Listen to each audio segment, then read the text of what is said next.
Yeah, buddy. Let's get to it, baby. Let's do it.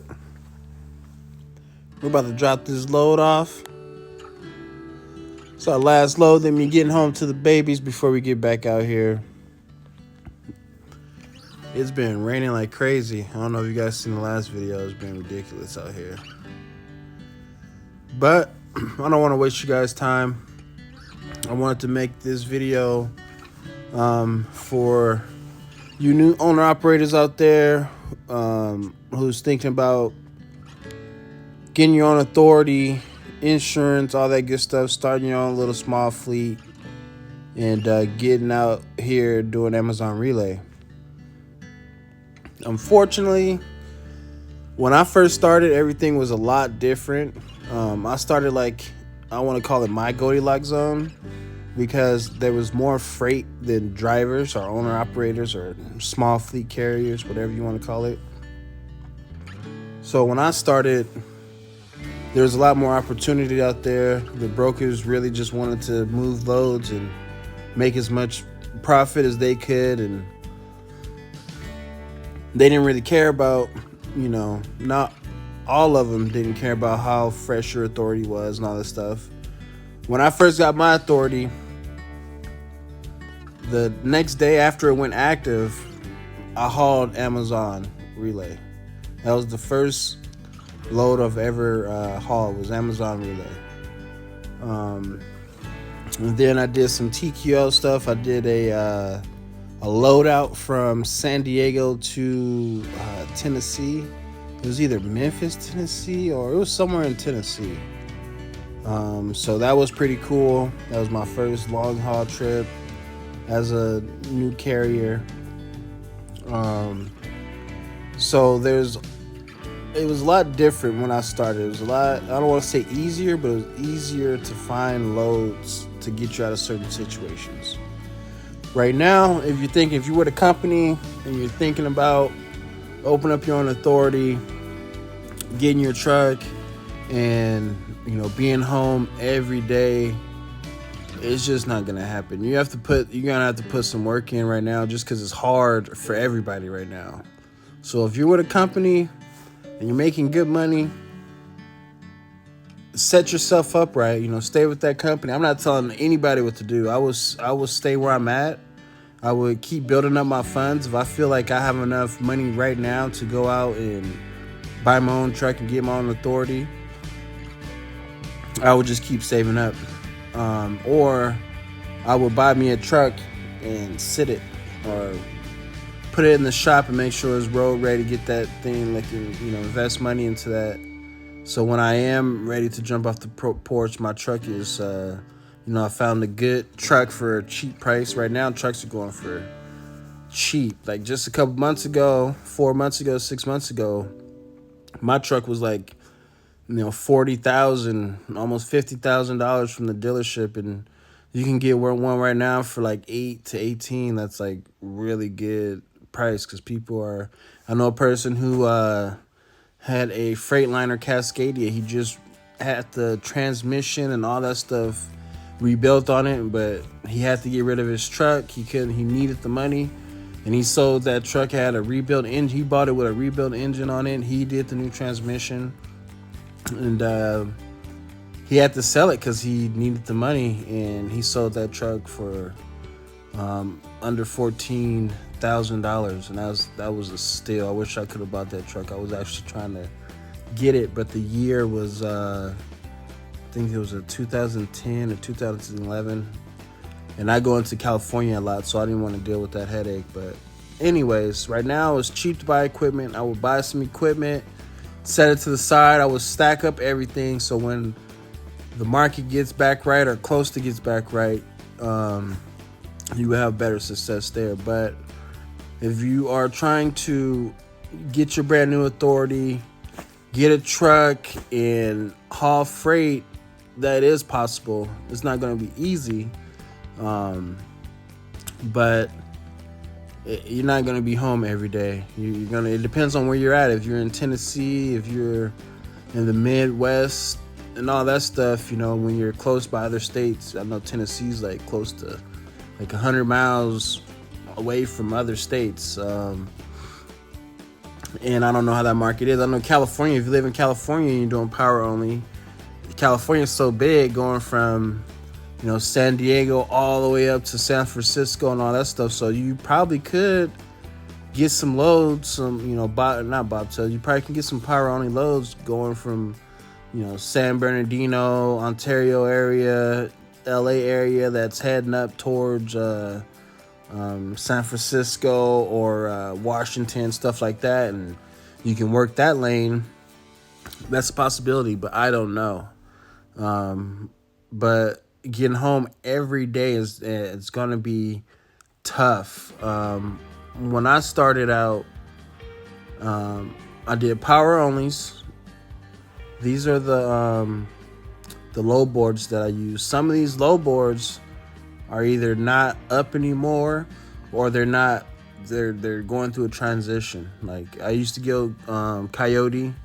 I used to get a lot of UPS loadouts from Las Vegas, and then when they're going back somewhere, Kentucky, Tennessee, Mexico, Texas. I know when I got loadouts in San Diego, those were brand new loadouts. Those were manufactured over in Mexico, and they bring them over and then we transport them out. So they have a lot of loadouts out in San Diego if you live in the San Diego area. But your biggest bet is going to be for the first 6 months while you're trying to get ready to do Amazon relay. You're going to have to put some blood, sweat, and tears in. It's kind of like you're starting all over again with your CDLs. Like when you get your CDLs, the big companies want you to have a year experience or some experience underneath your belt. It's the same way when you start a new authority. These brokers, not all, but majority of them, want you to have 6 months experience, up to a year experience, which can be challenging, because that was my challenge when I first started. I took a load from San Diego to El Paso, and there was loads coming out of El Paso for power only, heading towards where I wanted to go. Like I think they were going to like Arizona. I was trying to work my way back to San Diego, or up in Houston or Dallas, Texas, just so I can get out of El Paso. There was loads coming out, but I couldn't get the loads because every broker I called said I didn't have enough experience. And I had to bobtail all the way up to Houston, and then I found something from Houston going somewhere. So you're going to be doing a lot of bobtailing, I assume, and it all depends on your lane, your market, where you're located at. For me in Las Vegas, there's not a lot of power only loads coming out of here, but I did get lucky. 123 low board, they had a lot of power only loads, but you're just gonna be going where the loads are gonna be at. I used the DAT board for a little bit. You had to pay the prescription to get that. I used Truck Smarter. I used Coyote. I used it was another one. It was like TQL. Oh my gosh, I did a lot of TQL, a lot of cheap freight. But at the time, the market was good, and I didn't know it. I was still getting stuff for like $3, $2.80, but I had to fight for that. But TQL, I don't even know if they're still up anymore. But I did a lot of TQL loads. They had a lot of power only loads. But you're gonna be doing if you're on the DAT board, which I think they have the most loads, like DAT, Truck Smarter, and there's another one that's just as big as DAT. I haven't used them before, but they're big as well. They're gonna have the most loads for you. They're gonna have more options for you and opportunities for you. So when you're working them, you're gonna have to call around a little bit. You're gonna see loads you like, you have to call and put the bid in. They might say no, but you're gonna have to keep going. Sometimes it took me like 2-3 hours, even now, to find a good load, to put a bid in on a good load, because all the brokers out there is gonna want to lowball you. They're gonna want to, no, we want this. This is what we want, knowing they can pay you more, but they wait to the last minute, and it's just a big game, a big headache. But I'm not gonna say it's impossible to do right now, but it's running a power only unit starting out, but it's not impossible. But you're not gonna be home every day. You're not gonna be home every other day. You could be, depending on what market you're in, but you're gonna have to put the work in. You're gonna have to put the hours in. You have to wait and just know, okay, once I hit this threshold, this 6-month mark, I'll open up more doors for more opportunity, and then you can come over, do Amazon Relay, do their load board, get your score up to 100%. They will allow you to look at contracts, stuff like that. Even with Amazon, when I first started, it was easy to do. I mean, I was just, like I said, I got my authority, and I'm gonna make a video. I got my authority. It was the easiest thing ever. Like it took 15 days exactly for my authority to go active. It took me about 3 hours to get everything situated. That's from my LLC, opening up a bank account, get my EIN number, and then I had a company actually get my do the authority papers for me, because you don't want to mess up with that, because if you mess up something, you have to wait a certain period before you can anyways and getting my truck and starting my insurance, so my authority to go active. But that's another video. But yeah, if you are trying to and you feel that you're in a good market and you really want to pursue becoming a small fleet owner operator, running underneath your own authority, your own insurance, DOT, MC, all that stuff, I'm not saying it's impossible, but it's not going to be easy work. Like I said, if you do not love trucking, if you're in that truck and you're like, what am I doing? I need to find something different. I hate this job. This is not it. Like, I think it'd be better if I just own my own truck and run my own truck. I'll be more happier and I can do what I want to do and all this stuff. That's not the reality. If you do not love the truck, you're not going to love being an owner operator. If you love driving, but you hate being told what to do, when to do it, where to do it, you love running your own business, you love operating your own self, then yeah, trucking, owning your own authority could be something for you, especially if you have a good plan. I want to run my own truck. I want to build a small fleet. I got cousins that are coming over from here and there, and I can put them to work. They're looking for jobs. I can get the truck. Like, you have you already have a future 10-year plan set up. Then yeah, come do this. And it's not impossible.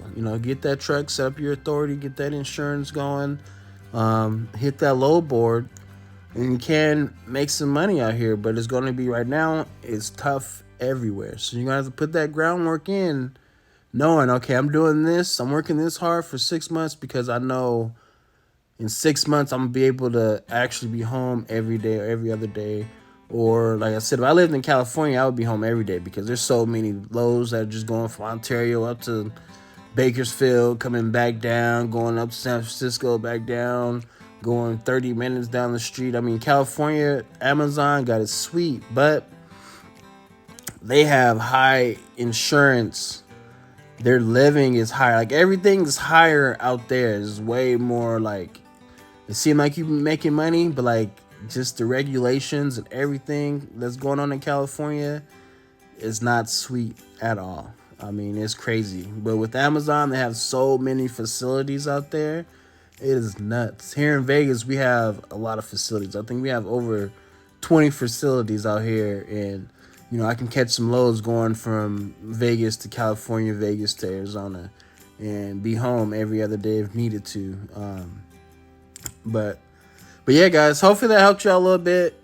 Don't get, only you know what you want to do. I can't tell you what you need to do. You know what you feel. Just know it's not going to be easy. It's not going to be a walk in the park, but it is something that could happen. All right, guys. Peace out. Just rolling trucking. What's going on, man?